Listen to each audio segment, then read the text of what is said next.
Hey y'all, back with another review for the Real Housewives of Potomac. This season is getting kind of boring, isn't it? I'm like, okay, I'm here for the reunion. That's how I am. I'm like, okay, the reunion's on its way. I know it's going to be everything. I know I'm going to get my life from it, so that's what I'm holding on for the reunion. But anyway, let's get into this episode. It's Shifty, Wigs.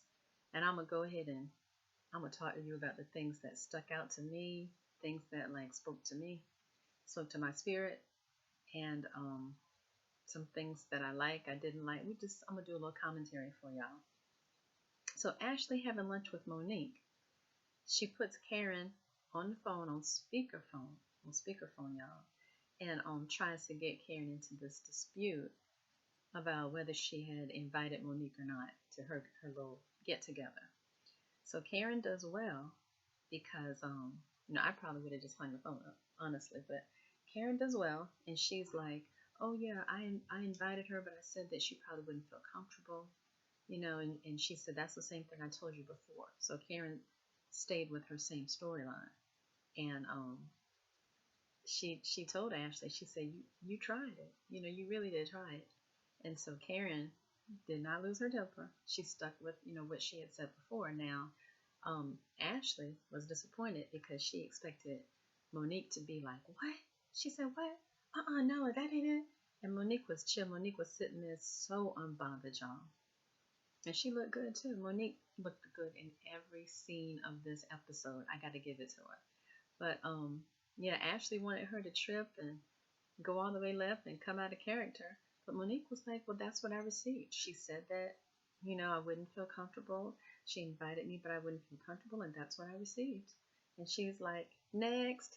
Like Duchess Kelly Love says, next. So, Ashley was very disappointed that she couldn't start no mess between Monique and Karen right there at the lunch table. So anyway, it looks like that's Ashley's only claim to fame these days is pushing up junk.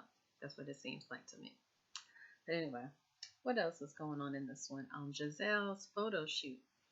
So my good sis Giselle is obsessed with putting the family back together. Jamal this and Jamal that and the family this and the family that. So from the photo shoot, we see that number one, Jamal didn't even show up for it. She was so hyped for it and, had her long, luxurious blonde wig on. And the girls looked nice. Those girls turned it. They really did. They looked actually better than Giselle did, But anyway, Jamal doesn't show up. Afterwards, they're having lunch. They're talking. And Giselle keeps pushing the issue about do y'all want to move to Atlanta? Would y'all like for him to move here? Would y'all like for him to be with us full time? When he comes to visit, he's going to spend the night and this, that, and this, that, and the third. And the girls were obviously, y'all, not here for it at all. They were not. And so every time she brought it up, the girls were like, they just do a little side eye first. And then they would say something like, something like kind of like a little cute read. Would you like him to stay and come and spend the weekend with us? And one of the girls was like, well, do we have a choice? And then another one was like, well, can we move on? Can we talk about something now? So it's obvious that these are his daughters. Yes, these are his biological daughters, but they do not see it for Jamal Bryant. And this is because they know what he put Giselle through, and so Giselle's like, oh, everything's perfect now. With my family back in the second and third. I don't know why she's on that. If the man doesn't respect you, he's cheated, he's run around, he'll do it again and again and again.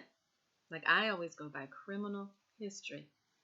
People, we're creatures of habit. If we've done it before, we're going to do it again.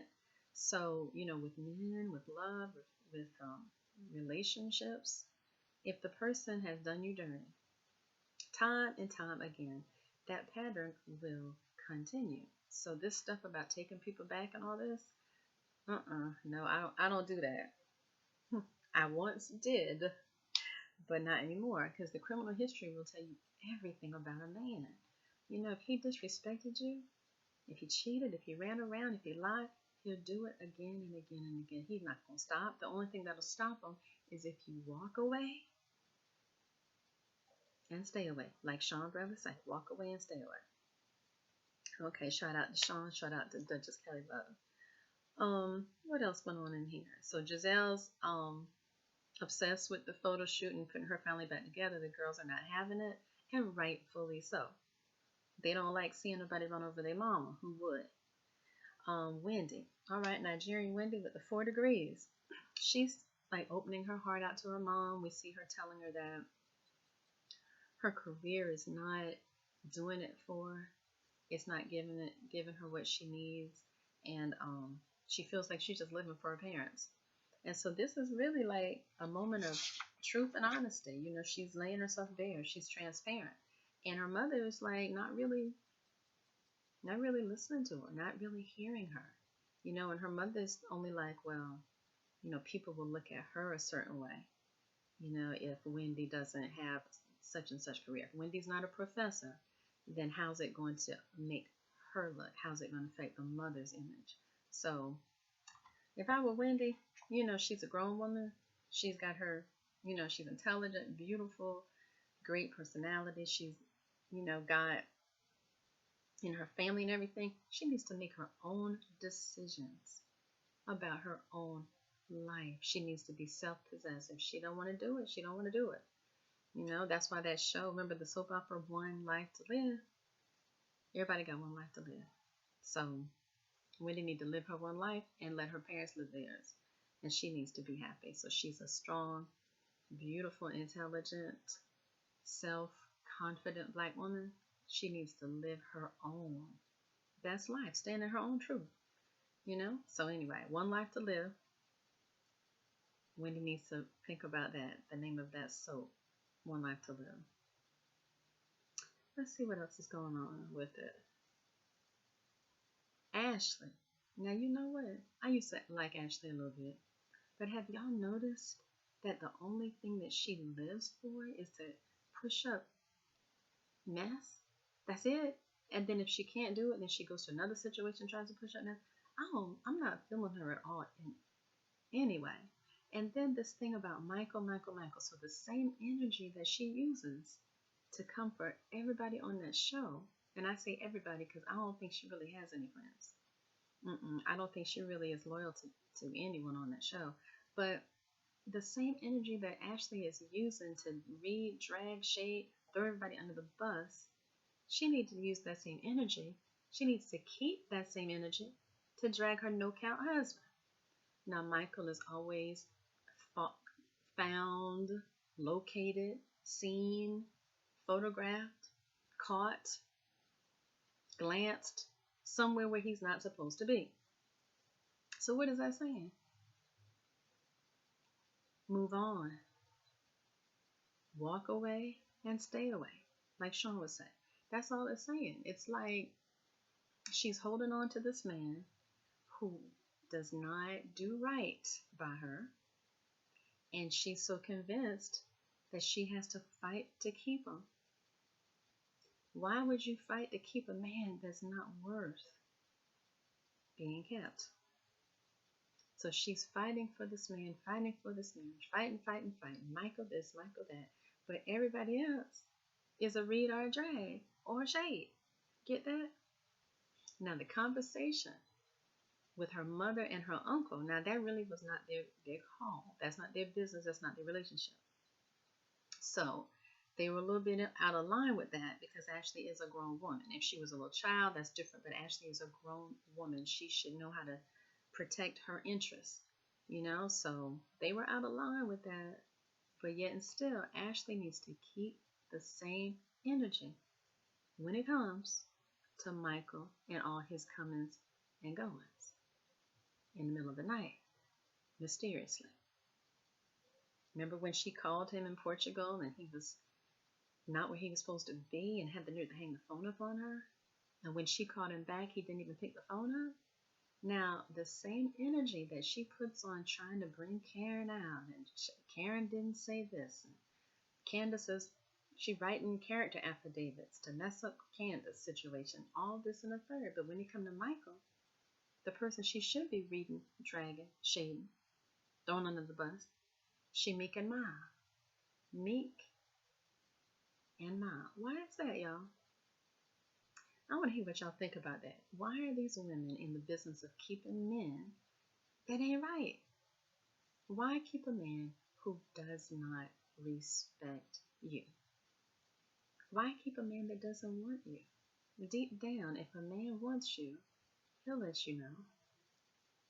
You know? So anyway, that's the question I want y'all. Hit the comments on that one. Ashley is obsessed with this man who doesn't respect her. He really doesn't want her and only her.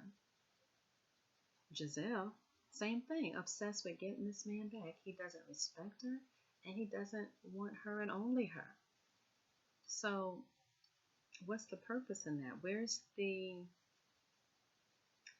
Grammy? Where's the Emmy? Where's the Academy Award in fighting for a man that truly does not want you at the end of the day? Because if he wanted you, he wouldn't be running around, grinning up in the face of other men and women. This is true. This is true. This is just as true as 5 + 5 is 10. And let's talk about who was this? Robin. Did y'all see this? Robin had the nerve to try to read Karen. Y'all saw that? And I'm gonna tell you, if you ever call yourself reading Karen Huger, you best be ready. Not better, but best. Because if you see Karen Huger's reads are brutal. And I'm all the way here for them. So Robin had the nerve to say something about Karen.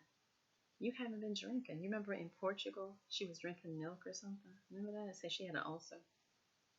And the women doubted that. Oh, she don't have an ulcer. So Robin gonna ask her, well, why haven't you been drinking? What's up with that? Are you afraid of what you say? Are you afraid of what you say when you're drinking? And Karen came back with some, are you afraid of what Juan says when he's drinking? And Robin's face said it all, okay?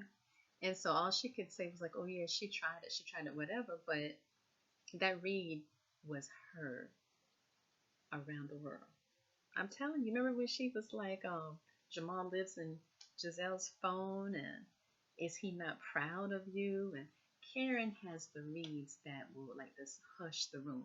When Karen reads, there's a hush around the whole room. It's when people say, oh, I know she didn't say that. So Karen does. Some of these episodes, Karen get on my nerve a little bit, y'all. I'm not gonna lie, but Karen's reads always bring me back because her reads are lethal. They're legendary, y'all. They are legendary, and I'm here for them. But let's see. This episode was cute. Again, I am here for the reunion, and I think what is it, 2 or 3 parts?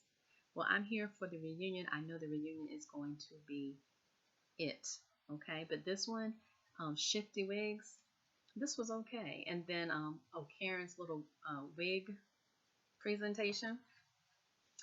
The place that it was at, that was a little underwhelming, a little disappointing. I thought, knowing Karen Huger, the grand dame, I thought she would have it like at the Ritz-Carlton, in the ballroom of the Ritz-Carlton, or the conference room of the W Hotel, or something like that. The Marriott Marquis, Le Meridien, one of those places, So having it at the salon was that's a little different, wasn't it? But anyway, y'all, this episode was cute. I'm waiting for the actual reunion episodes because I know they're going to go in and what have. I know it's going to be good. So anyway, y'all, if you like this review, hit the like button. Also, if you haven't subscribed already, hit the bell with the little parenthesis on the side. And I'll see y'all later. Have a good evening.